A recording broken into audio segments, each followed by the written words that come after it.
Hello everybody, today I'm going to give you 5 different tips on how to start learning British accent. So without further ado, let's get into the video. Before we start with the tips, I'm going to give you a quick definition on the accent that I personally use.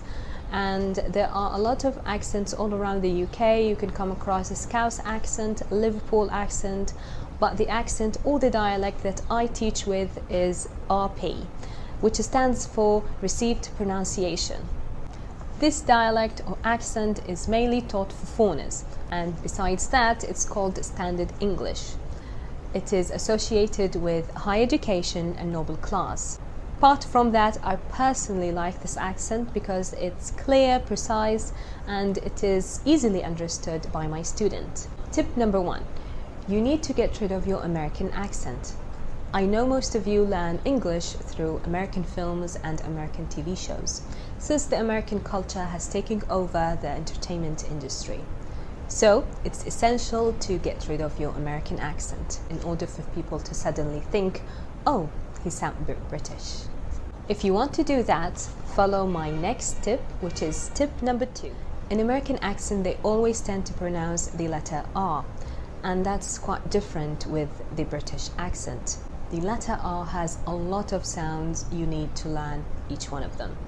For example, this word is pronounced car, car.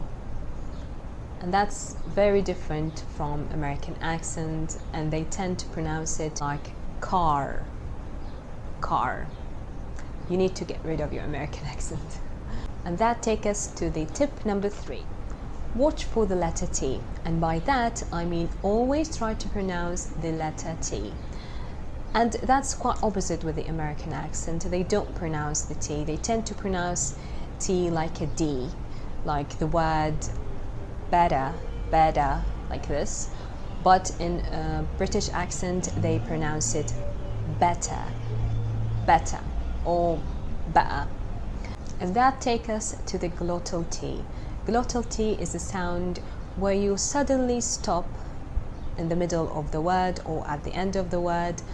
Let's take an example to illustrate it. The word but, instead of saying but, you can say but. This usually happens when you speak very fast. For example, I really like doing the washing up, but I hate cooking. But I hate cooking. Personally, I believe a glottal T is a very high level of British accent. We can say it's like an advanced level of British accent. If you want to use it, you can use it, but my tip for you is don't overdo it. And that brings us to tip number 4. Did you know that 70% of English pronunciation has the schwa sound? So it's a very important sound to learn if you want to sound like a British person. My last tip for you is to start recording yourself. See if you sound a bit British, if you start to sound like a British person speaking. Listen to your records, make sure that you keep on track of your progress.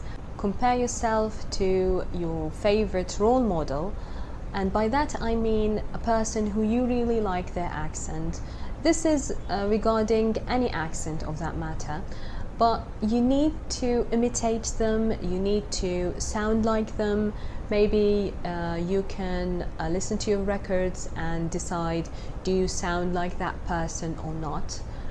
Personally speaking, I have tried this method and it really works.